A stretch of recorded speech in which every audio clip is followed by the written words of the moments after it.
जय श्री हरि। कौन सा फूल सूंघने से संतान होती है? शिव पुराण में संतान प्राप्ति का रहस्य सत्य जानिए। जय भोलेनाथ। आज हम एक ऐसा प्रश्न उठाते हैं जिसका उत्तर बहुत से लोग जानना चाहते हैं।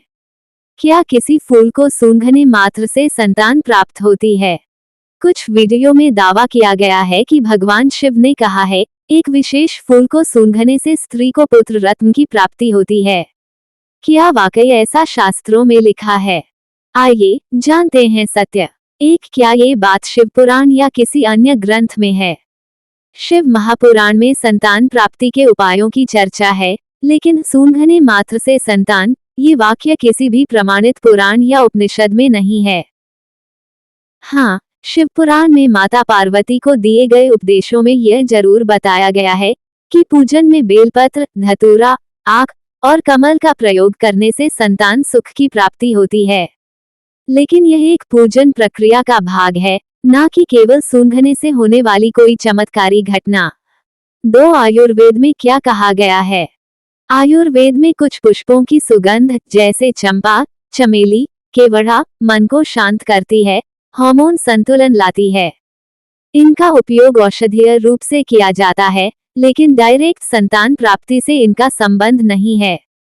3, संतान प्राप्ति के लिए शास्त्रीय उपाय क्या हैं? संतान गोपाल मंत्र का जप, गुरुवार व्रत और बृहस्पति पूजन, पुत्रदा एकादशी व्रत, शिवलिंग पर जलाभिषेक और बिल्व पत्र अर्पण, पार्वती व्रत कथा का श्रवण और पूजन। ये उपाय प्रमाणित हैं और हमारे ऋषियों द्वारा बताए गए हैं। तो फिर ये झूठ क्यों फैलता है? कई यूट्यूब चैनल क्लिकबेट टाइटल बनाकर लोगों की भावनाओं से खेलते हैं। सूंघते ही संतान, भगवान शिव ने कहा, ऐसा लिखकर लाखों व्यू लेते हैं, जबकि कोई प्रमाण नहीं होता। जय शिव शंकर, जय पार्वती माता। आज हम जानेंगे, क्या कोई फूल ऐसा है जिसे सूंघने मात्र से संतान प्राप्त हो जाती है? क्या भगवान शिव ने माता पार्वती को इस विषय में कोई उपदेश दिया था? आइए इस कथा में प्रवेश करते हैं, जहां भक्ति भी है, ज्ञान भी है और सच्चाई भी। पार्वती जी की जिज्ञासा। एक बार माता पार्वती ने भगवान शिव से पूछा, प्रभु, कई स्त्रियां संतान की कामना करती हैं, कभी वे व्रत करती हैं, कभी पूजा, परंतु कभी कभी संतान प्राप्त नहीं होती। क्या कोई ऐसा उपाय है जिससे निश्चित रूप से संतान की प्राप्ति हो सके? भगवान शिव मुस्कुराए और बोले, हे देवी, संतान की प्राप्ति केवल बाहरी उपायों से नहीं होती। यह आत्मा की शुद्धि, श्रद्धा और शुभ कर्मों का फल है। फूल का महत्व क्या है?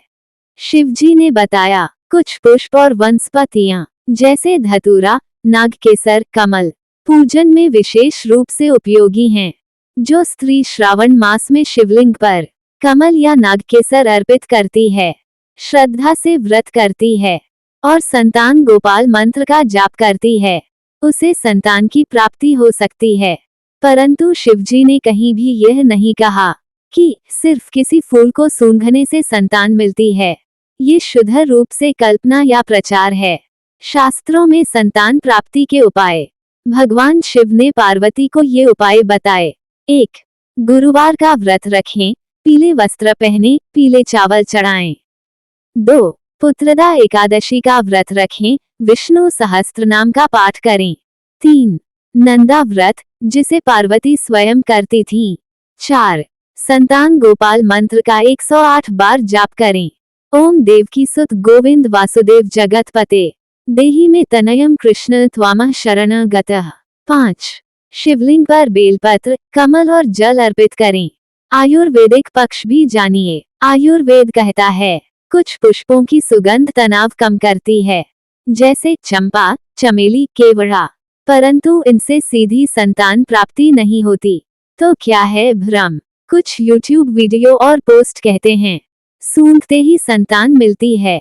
ये वाक्य न तो किसी ग्रंथ में है, न शिव पुराण में, न आयुर्वेद में। ये सिर्फ क्लिकबेट हैं, लोगों की भावनाओं से खेलने का माध्यम। निष्कर्ष, संतान प्राप्ति एक आध्यात्मिक यात्रा है। शास्त्र और भगवान दोनों यही कहते हैं। श्रद्धा, व्रत, उपासना और पुण्य कर्म ही फल देते हैं। अगर किसी फूल की भूमिका है, तो वह पूजन का भाग है, ना कि चमत्कारी औषधि। तो भाइयों और बहनों, आस्था रखिए पर आंख बंद मत करिए। भगवान की भक्ति कीजिए, लेकिन सच को समझकर। ये चैनल आपको वही दिखाएगा जो शास्त्र कहता है, ना कि जो भ्रम फैलाता है। संतान प्राप्ति एक आध्यात्मिक साधना और शारीरिक चिकित्सा का विषय है। शास्त्रों में फूलों का महत्व है, लेकिन केवल सूंघने से संतान, ये बात शास्त्र सम्मत नहीं है। कृपया आस्था रखें, लेकिन अंधश्रद्धा से बचें। अगर संतान संबंधी बाधा है तो शास्त्रों के मार्ग पर चलें, पूजन, व्रत, संयम और सही चिकित्सकीय सलाह लें। इस चैनल को जरूर सब्सक्राइब करें ताकि आप तक पहुंचे सत्य और सारगर्भित भक्ति की बातें। हर हर महादेव। जय शिव पार्वती। जय श्री हरि।